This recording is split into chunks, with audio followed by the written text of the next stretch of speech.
Seva Dvisham Dhumapata Shramasmayam. Swatejasa Bhuta Ganan Samutitan Nigraya Devi Jagato Bhishinvata. Nigraya Devi Jagato Bhishinvata. Jagara Samarsha Vipanaya Gira. Siva Dvisham Dhumapata Shramasmayam. Swatejasa Bhuta Ganan Samutitan Nigraya Devi Jagato Bhishinvata. Jaghara Samarsha Vipanaya Gira. Siva Dvisham Dhumapata Shramasmayam. Swatejasa Bhuta Ganan Samutitan Nigraya Devi Jagato Bhishinvata.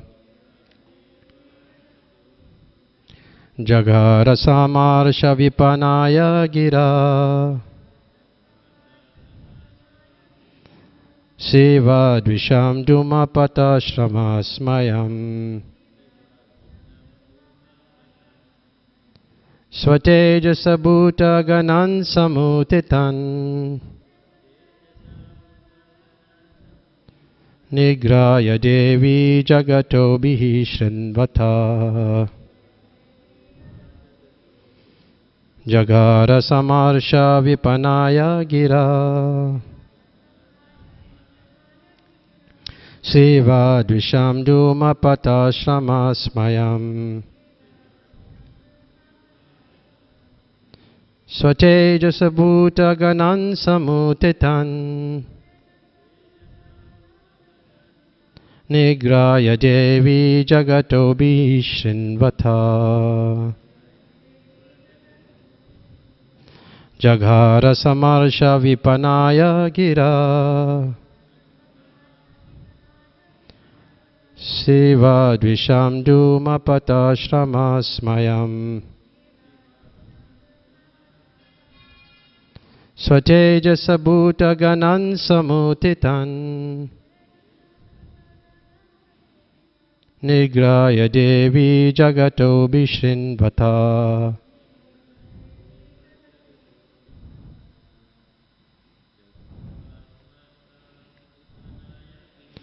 Jaghara Samarsha Vipanaya Gira. Siva Dvisham Dhumapata Shramasmayam. Swatejasa Bhuta Ganan Samutitan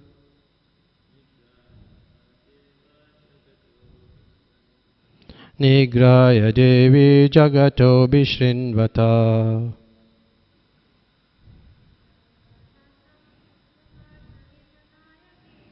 Jaghara Samarsha Vipanaya Gira. Siva Dvisham Dhumapata Shramasmayam. Swatejasa Bhuta Ganan Samutitan Nigraya Devi Jagato Bhishinvata. Jaghara Samarsha Vipanaya Gira. Siva Dvisham Dhumapata Shramasmayam. Swatejasa Bhuta Ganan Samutitan Nigraya Devi Jagato Bhishinvata. Word for word. Jagarha begin to condemn. Sa, she. Amarsha vipanaya, indistinct through anger. Gira, with words. Siva Dvisham, the enemy of Lord Shiva. Duma Pata, in sacrifices. Shrama, by troubles. Smayam, very proud. Svatejasaha, by her order. Bhutaganan, the ghosts. Samutitan, ready to injure Daksha. Nigrahaya, stopped. Devi, Sati. Jagata, in the presence of all. Abhishrinvata, being heard. The translation: the followers of Lord Shiva, the ghosts, were ready to injure or kill Daksha. But Sati stopped them by her order. She was very angry and sorrowful. And in that mood she began to condemn the process of sacrificial fruitive activities and persons who are very proud of such unnecessary and troublesome sacrifices. She especially condemned her father, speaking against him in the presence of all. Purport by His Divine Grace, A.C. Bhaktivedanta Swami Prabhupada. The process of offering sacrifices is especially meant to satisfy Vishnu, who is called Yagesha, because he is the enjoyer of the fruits of all sacrifice. Bhagavad Gita 5.29 also confirms this fact. The Lord says, Bhoktara Yagya Tapasham. He is the actual beneficiary of all sacrifices. Not knowing this fact, less intelligent men offer sacrifices for some material benefit. To derive personal material benefits for sense gratification is a reason persons like Daksha and his followers perform sacrifices. Such sacrifices are condemned here as a labor of love without actual profit. This is confirmed in Srimad Bhagavatam. One may prosecute the Vedic injunctions of offering sacrifices and other fruitive activities. But if such activities one does not develop attraction for Vishnu, they are useless labors. One who has developed love for Vishnu must develop love and respect for Vishnu's devotees. Lord Shiva is considered the foremost personality among the Vaishnavas. Vaishnavanam yatha sambhu. Thus when Sati saw her father was performing great sacrifices, but he had no respect for the greatest devotee, Lord Shiva, she was very angry. This is fitting when Vishnu or Vaishnava is insulted. One should be angry. Lord Chaitanya, who always preached non-violence, meekness and humility, also became angry when Nityananda was offended by Jagai and Madhai, and he wanted to kill them. When Vishnu or Vaishnava is blasphemed or dishonored, one should be very angry. Narottam Das Thakur said, Krodha Bhakta Dveshi Jane. We have anger, and that anger can be a great quality when directed against a person who is envious of the Supreme Personality of Godhead or his devotee. One should not be tolerant when a person is offensive towards Vishnu or Vaishnava. The anger of Sati towards her father was not objectionable, for although he was her father, He was trying to insult the greatest Vaishnava. Thus Sati's anger against her father was quite applaudable. Verse again. The followers of Lord Shiva, the ghosts, were ready to injure or kill Daksha, but Sati stopped them by her order. She was very angry and sorrowful, and in that mood she began to condemn the process of sacrificial activities and persons who were very proud of such unnecessary and troublesome sacrifices.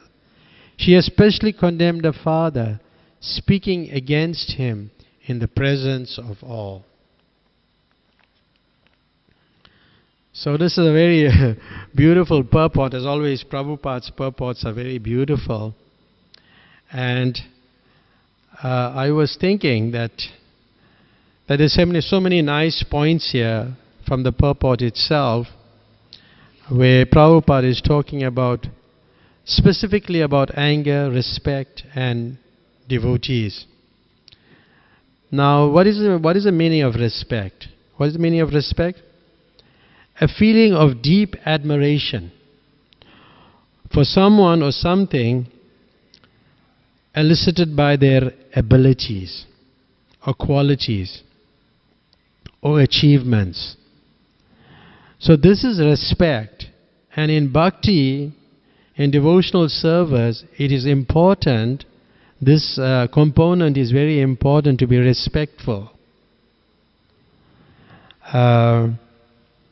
In general, we may kind of not be so respectful at times, and that actually hampers our creeper of devotion to grow. So we find here that Daksha, he was engaged in ritualistic sacrifices, and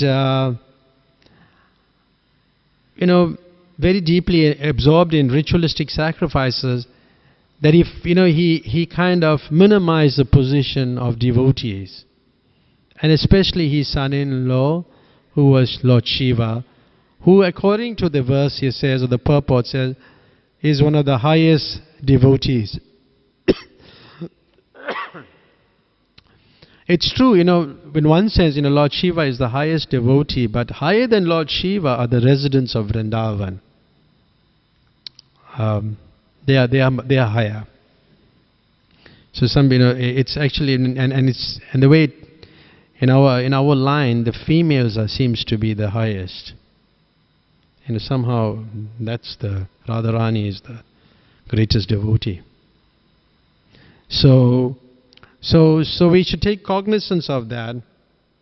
And it speaks a lot about anger, and which we all kind of go through.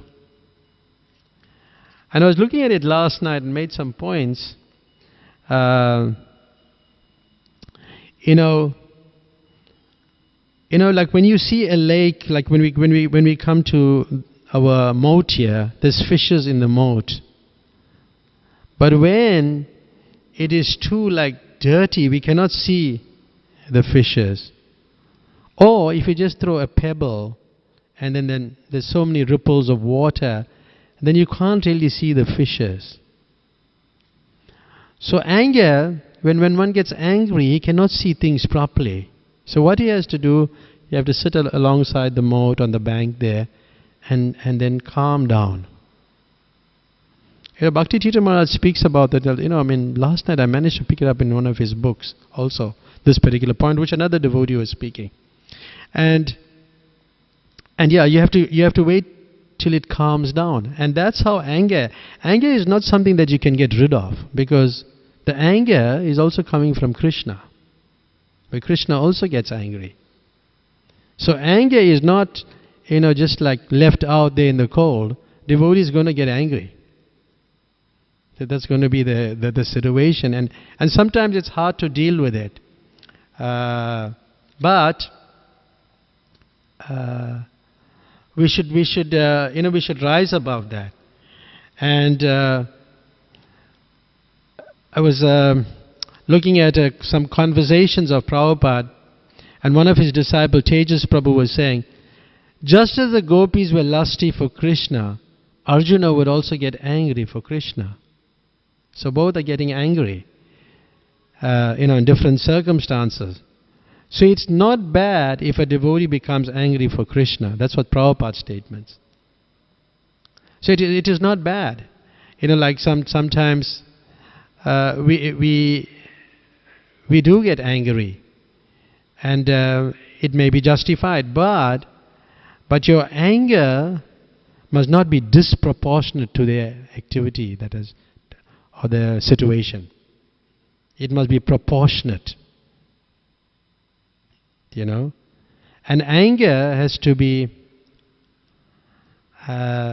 exhibited at the right place, the right time. There's so many factors to it.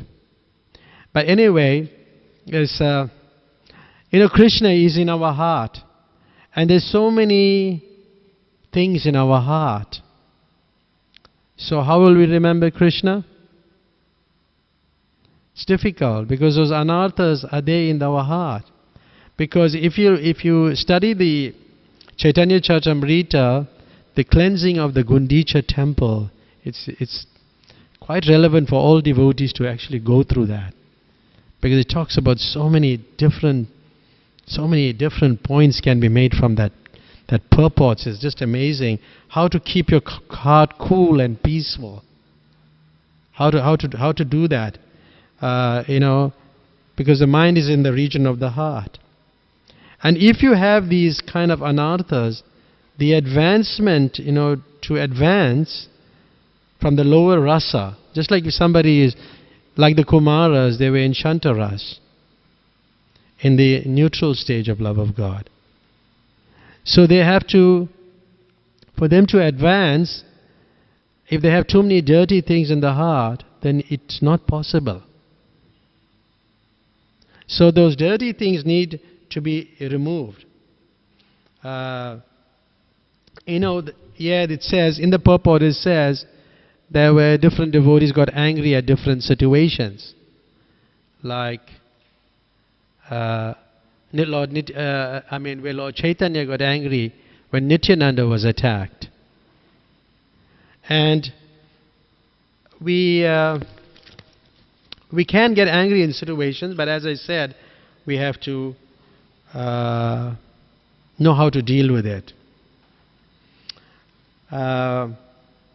Then, where does anger come from? Where it comes from? Lust. That's why I explained that point that Prabhupada made. That verse from the Bhagavad Gita, chapter 3, text number. What it's saying? Kama esa krodha esa raja guna samudbhava. That verse. Yeah.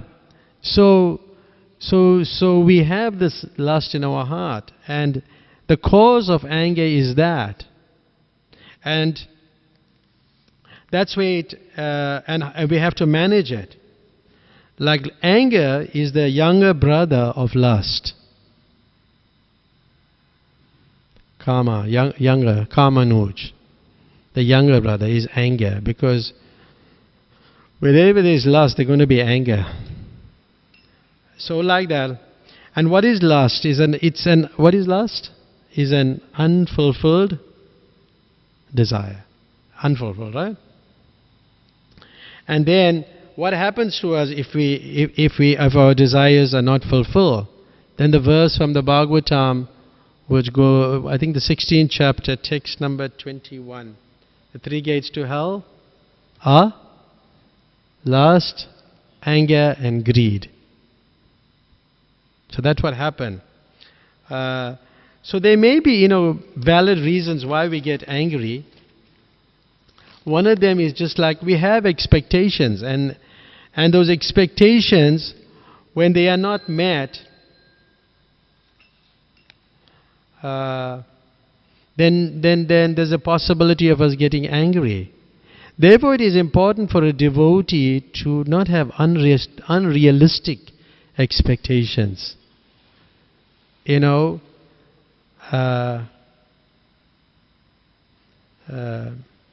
Unrealistic. We have to be very realistic in our expectations.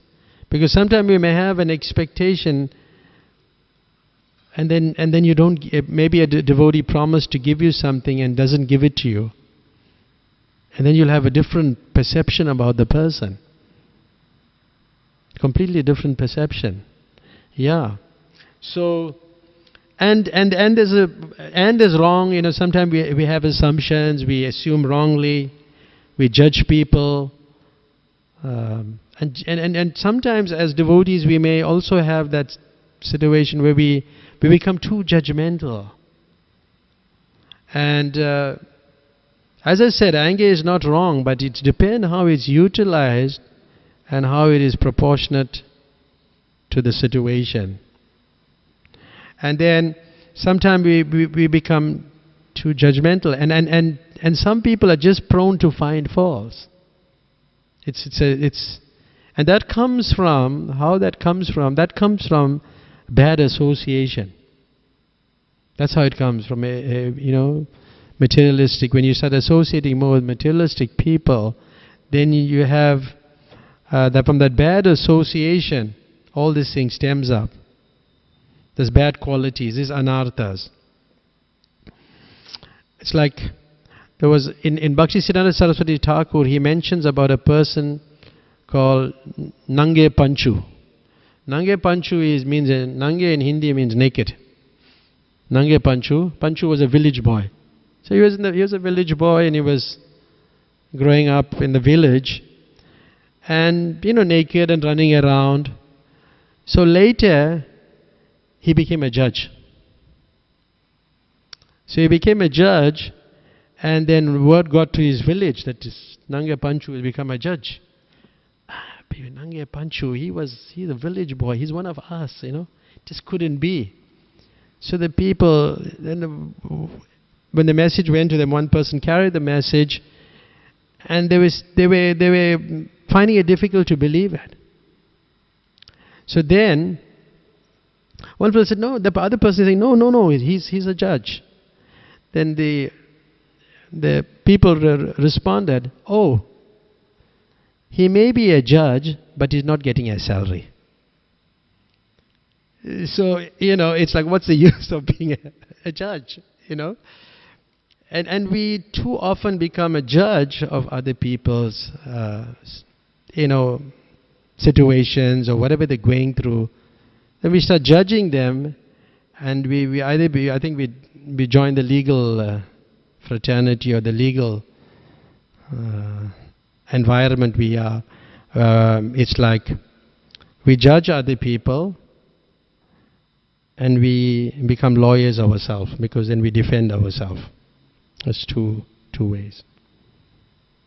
So you judge other people, you become a judge, and then you defend yourself, you become a lawyer.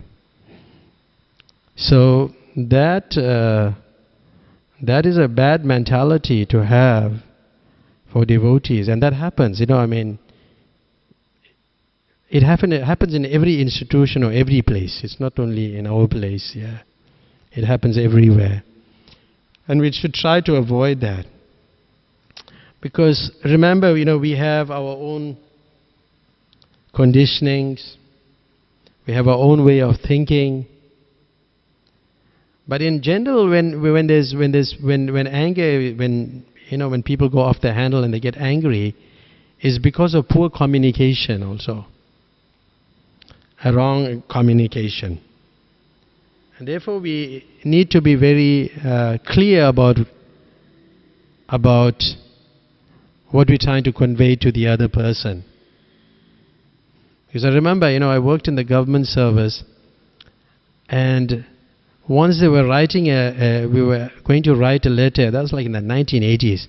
But anyway, we were going to write a letter, and that time there was a new government and change of, a new dispensation. And they were writing to a cleaner. A cleaner is a general assistant. And they were they were writing a letter, and one of the terms they were using in the parliament is prorogued or something like that. Now that word, using all these bombastic words to a person who was just a simple man, So that's like wrong because communication is only when the other person decodes it and acts on what you said. That's communication. I can communicate like I'm speaking, but if you're not, understanding or decoding it, then the message is not going through. Actually, in one sense, I'm not an effective speaker, or the communication is not taking place. So like that, we have to be very, very careful. We should and to kind of like avert anger or minimize or decrease anger, we often hear we have to work according to Krishna's plan, and that's true. We have to work according to what Krishna's plan is. And yesterday when I was reading, I pulled out this is a book. It was a great classic set. This is a very beautiful, but it's a Bhagavatam. And I was looking at it. I've got it for like maybe 37 years now. So I was looking at the end of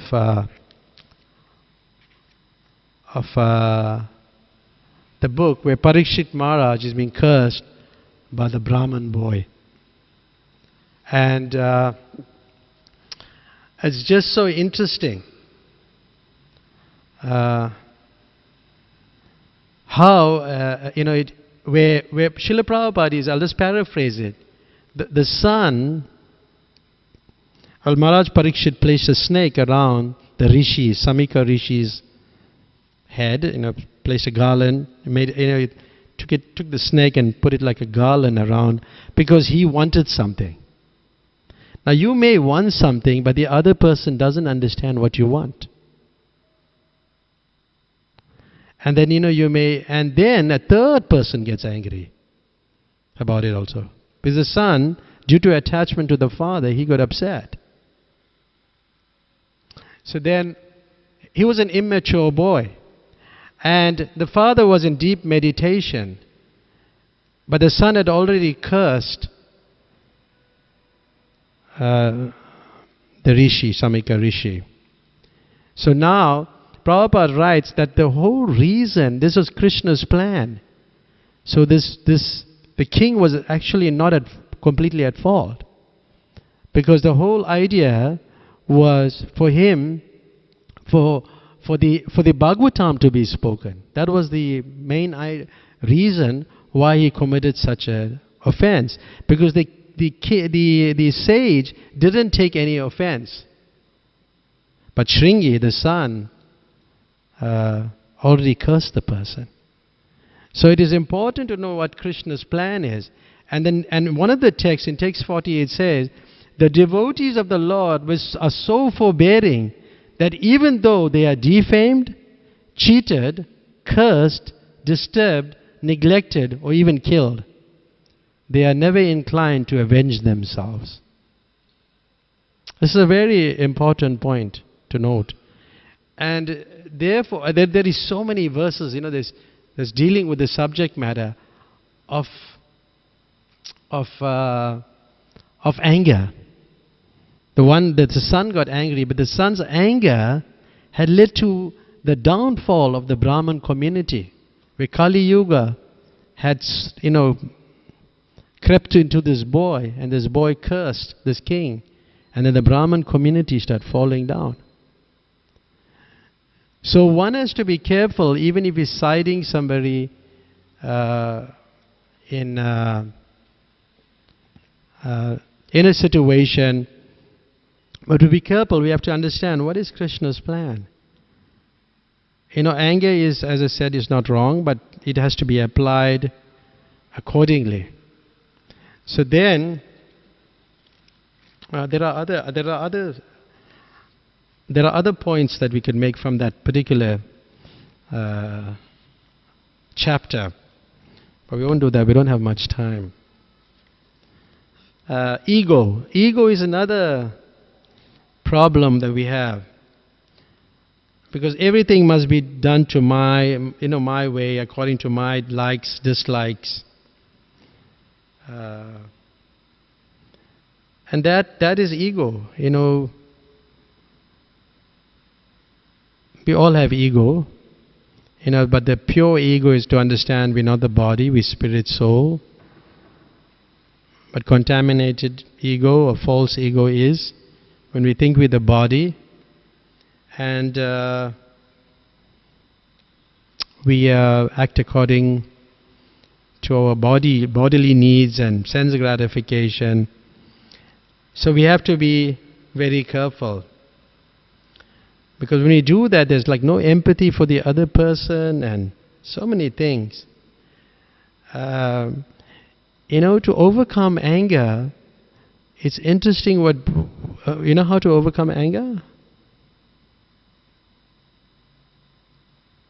In the seventh... where Bhishma... I was talking about Bhishma. I think I wrote it down somewhere, but 1927. First canto, 9th chapter, text 27 says you have to be... you must be able to forgive. That's how you overcome it. Because if you're forgiving, then naturally you're tolerant. You become tolerant. You're naturally tolerant. And when you're tolerant, then you can overcome the situations. So, it's a very interesting way Prabhupada writes. Prabhupada is really a deep thinker. He put all these things in the purport. Sometimes even when we're reading it, we can't see it. When you read his purports and then we have to read it again and then we see it differently, like that, yeah. So there's ego. And, everything can't be done to our likes and dislikes. Just like, and again we go to the first canto of the Srimad Bhagavatam. Yeah, I just marked it, yeah. I'll just look at it.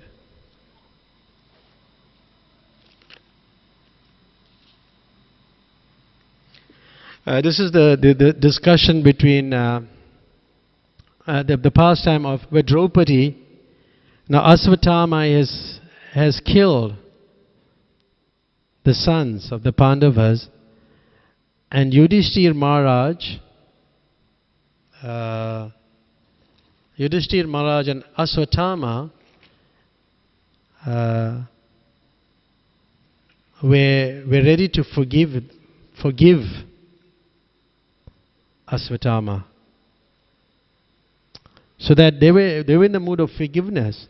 But even God was not in the mood of forgiveness. But Lord Krishna, he didn't let me bring that, yeah. Yeah, King Yudhishthir agrees, and I'll read that verse. King Yudhishthir fully supported the statements of the queen, which were in accordance with the principles of religion, and were justified, glorious. There's about 5 points here. Justified, glorious, full of mercy, equity, and without duplicity. 5 points. And this is in the Srimad Bhagavatam 1.7.49. But then, Nakula and Sahadev and the Satyaki, Arjuna, the personality of Godhead, Lord Sri Krishna, son of Devaki, and the ladies, and all others unanimously agreed with the king.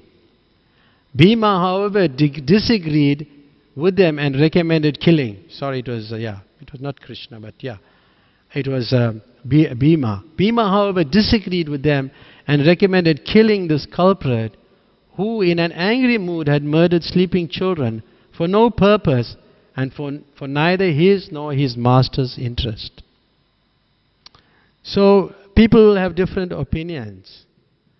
Here we find that Asvatthama killed the Pandava's son, and Draupadi didn't want that other person to go through that pain that she was experiencing. Because Asvatthama was the son of a Brahmana. It was his son of a Brahmana. So Brahmins are generally not killed. So what happened is that, and I'll read this text, how to satisfy all parties. The personality of Godhead, Sri Krishna said, a friend of a Brahmana is not to be killed, But if he is an aggressor, he must be killed. All these rulings are in the scriptures, and you should act accordingly. You have to fulfill your promise to your wife, and you must act according to the satisfaction of Bhimasena and me. Oh, so yeah, it's Krishna also. So because Krishna was saying don't kill, and Bhima is saying kill, and all the other parties are saying kill, and some are not in agreement with that. Now, to satisfy all parties requires some intelligence, some thought. So therefore, even something goes wrong, and I guess you all have been chastised at some point. I'm sure by some people or somebody, and sometimes it's painful, and but if you walk away, from it, it's really good. But the person who chastises other people also go through some pain, because then later on he reflects, oh, I shouldn't have done this. It happened to all practically. I experienced that myself. That we shouldn't have said certain things. So just then Arjuna could understand the motive of the Lord by his equivocal orders, two orders. And thus with his sword he severed both hair and jewel from the head of Aswatthama. He, Aswatthama, already lost his body luster due to infanticide, and now moreover, having lost the jewel from his head, he lost even more strength. Thus he was unbound and driven out of the camp. The cutting of the hair from his head, depriving him of his wealth and deriving him from his residence, are prescribed punishment for the relative of a Brahmana. There is no injunction for killing the body. So we can see that you have to figure out how to come to a solution when there's disagreement. Because people are individuals; they're unique. No two people are the same, and we can't think that the person to read other people's mind and act according to them. Now you see, even in this purport, where Sati was initially she didn't understand Lord Shiva's instruction, but when she was put in this situation, then it became more clear. She was put in this situation where now her relatives, people are most attached to her, are not responding to her. Then she gets angry. She gets angry. But the anger, if you get angry with some particular situation, we must be able to overcome it and don't carry it in our heart. Because if you do, if you bear grudge, then it'll weaken the bhakti, the devotion. Now Sati here in this particular purport, in this particular chapter, is going to give up a body. Because of this, because not listening. Back to the Lord Shiva was a husband, was also a spiritual master. See, like parents, and Daksha was not Sati was not happy with the father's behavior also. In general, the father is also considered the guru. The parents are also considered the guru. But a spiritual master who you take shelter of is more compassionate than your own parents. It's a fact. It's a fact. Because we'll be more compassionate. Because they see things more broadly. More in a different light. So when we have challenges, we can approach our spiritual master. And the spiritual master also gets angry. And there's many examples of Prabhupada getting angry. There's many. But just like one devotee, Navayogendra Swami, was saying, somebody was posted out at the door to guard Prabhupada's room, and then he went away. He was gone somewhere. And then Prabhupada said, Navayogendra Swami, where's the guard? He said, oh. And somehow they found him, brought him back. And Prabhupada chastised him severely, quite severely, severe chastisement. And then it was over. And then next moment he's talking to Nava Yogendra Swami and other devotees, like nothing happened. So, a pure devotee's mind is very peaceful. It's just like on the sea, on the surface of the sea, there's waves. It's best to associate with people that are more saintly things. You have to chant, you have to look at your diet. You must have sattvic diet, eat a lot. Okay, eat a lot, yeah. Follow the regulative principle. And avoid people, in anxiety, one of the terminologies used is triggers. You heard of this term? Triggers. So you have to avoid triggers. If some devotee is in your way and is always upsetting you, so as far as possible avoid that situation. Anger. It's not that, oh, Prabhu, you got not. Because you just have to do what's best for your advancement in Krishna consciousness. It's not a, yeah. And write down, different things you can do. You have a journal, like, before I should write a lot, everything I do for the day. But I had many diaries. I would write all, what color the deity outfit is, what the backdrop is. Everything I would write. Who dressed the deities, I would find out and write it. But it's a good practice, because then you start appreciating others for what they have done.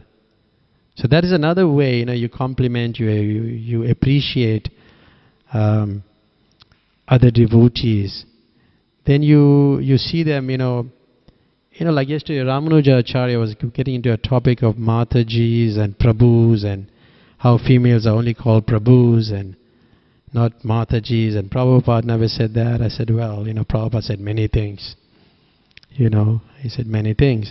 But if the Mataji, if you're referring to her as Prabhu, and if she is thinking that she's Prabhu, then what good it is? Because she's thinking she's the master.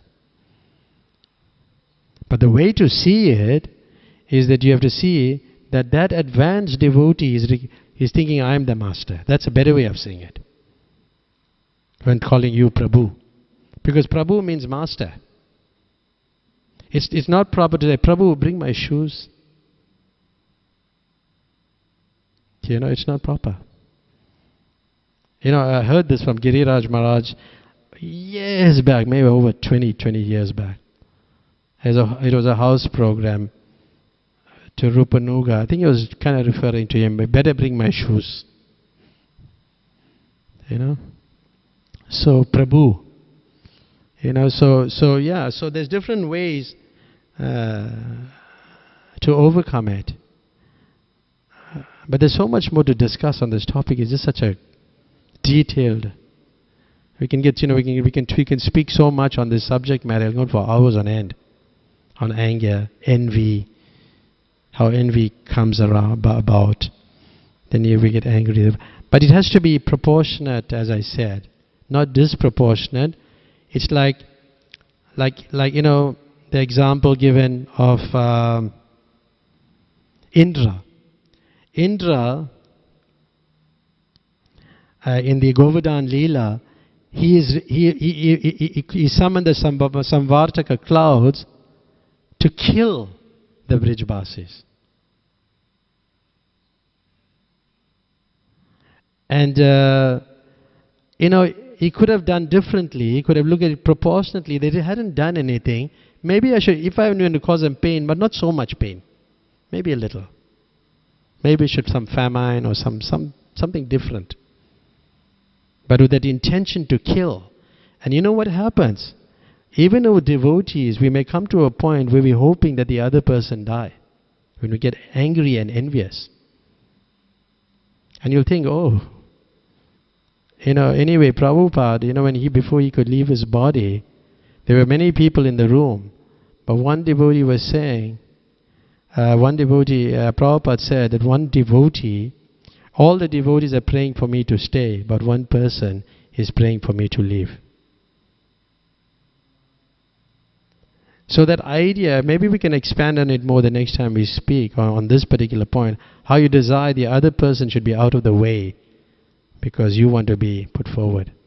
So anger is a very deep, the deep subject matter, and we can talk about it more later. But if there's any question, we've got some minutes, and we can just take some questions. Anybody has any questions or comments? Yes, sir, you can give a mic. You can pull it out and talk, yeah. Because the people on live have to hear what you're saying. I was thinking about how Srila Prabhupada's anger is transcendental, so the experience that his disciples had of his anger was actually only because they needed to be corrected in some area. And Srila Prabhupada, his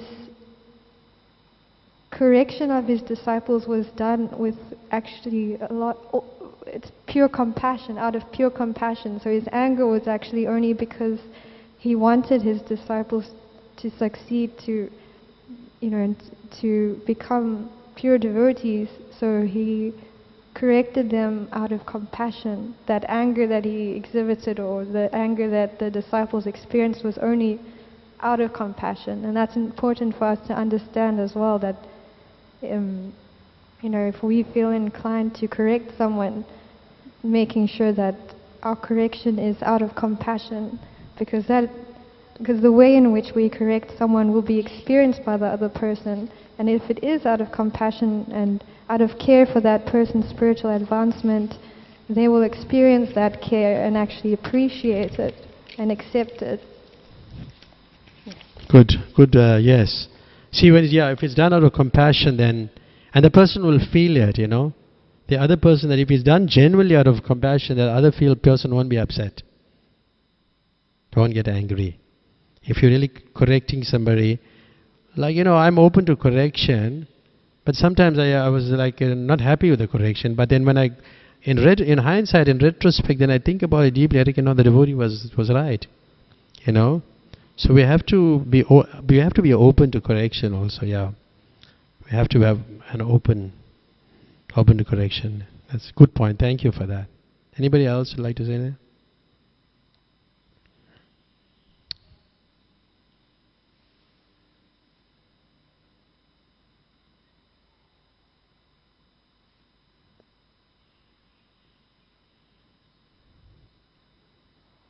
What brings out anger in people? The general public as such, or family members, spouses? Okay, yeah, that's a good question. Different situations. Sometimes, the wife may not understand the spouse also. And there was a nice example one devotee was giving of a female, a very good devotee, and she was saying that one lady was always saying her husband always wanted to be served. Everything must be, she had this in her mind, that the husband always wanted to be served and must just quickly do everything, just leave everything and do what he says. So he would say make the water hot, otherwise. But then everything he says, whatever he said, he'll end up with otherwise. Now, what is the lady thinking? The lady thinking, if I don't do this, there's something bad going to happen to me. That's in her mind. So sometimes it's like miscommunication. So one as she approached, therefore it's important to have a third person to go and confide in. So she confided in a person, and the person heard all this thing and said, "Why did you ask him? What do you mean by otherwise?" And when the husband asked for something, she got herself together and asked, "What do you mean by otherwise?" And then the husband said, "Otherwise I'll just get cold water." That's what he meant. If there was, if you can't make it, that's what it meant. So sometimes there's miscommunication within the families, their husband and wife, and then that the husband gets angry, but it all stems from a deep unfulfilled desire. That's where it stemmed from. You came a bit late. We were talking about it earlier on. It comes from that. When the desires are not fulfilled, and then all of a sudden, see, a woman And like this, we're talking about Sati, Lord Shiva's wife here. She's very, a woman's nature is that she's more, what you would say, a man is more goal-orientated. And a woman is more like to process things, can do things. Actually, a woman can do more things than a man. Because she can cook, she cooks, she takes care of the husband, she pays the bills, she does so many different things. But a man, or if you say a man, I watched a movie. Now you tell him, all parts. A lady can tell every part of the movie. But the man wants to say, what happened in the end? He wants to know that. He's goal-orientated. You get it? He wants to know the end. But a woman, like she'll say she went shopping. You know about shopping, how shopping is. You went to this shop, you took out so many saris, you looked at that one. You'll talk about everything. So the natures of a man and woman are different.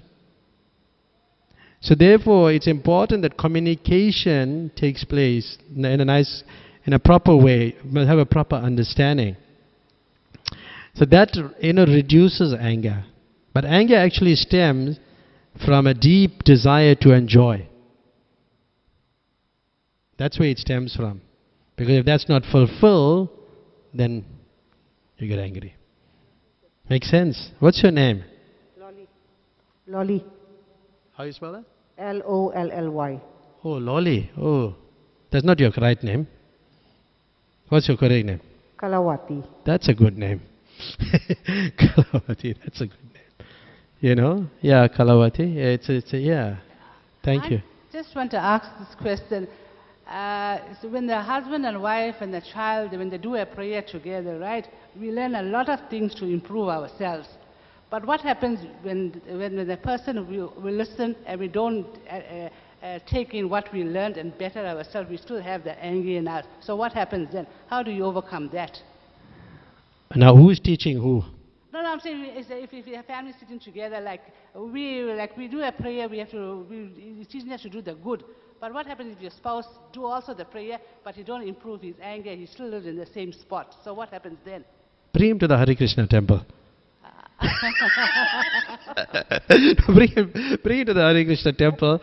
There's vast in knowledge, but the anger is still there. Yeah, you see, because it's a misapplication of the knowledge. You see, I'm Indian bodied. I know what Indian people do. I know how it works.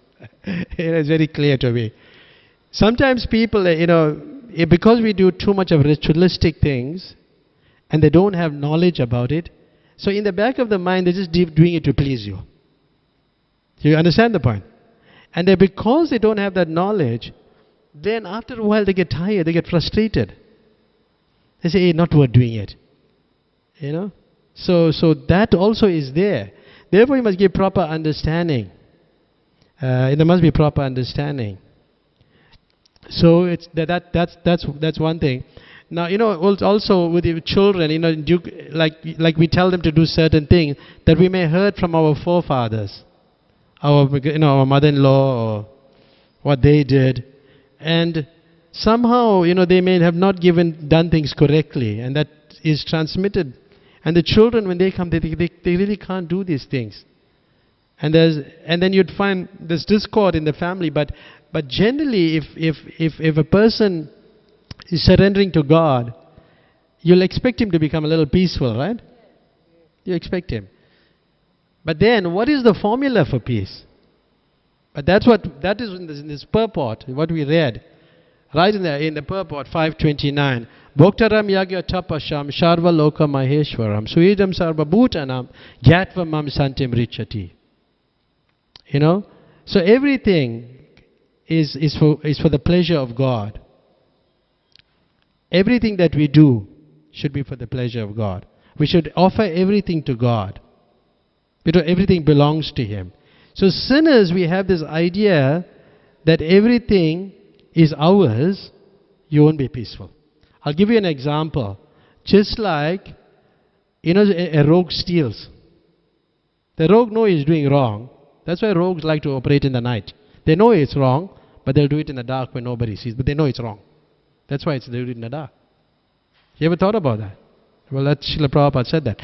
But yeah, they do it in the dark. So what they do, they may steal 1 million rand, and then they few of them get together and they divide it equally. You think they'll be happy? They divide it equally, I mean, because the whole principle, although they think it's now, we have to divide it equally, everybody must have the proper share. But it's somebody else's property. So similarly, like we have to be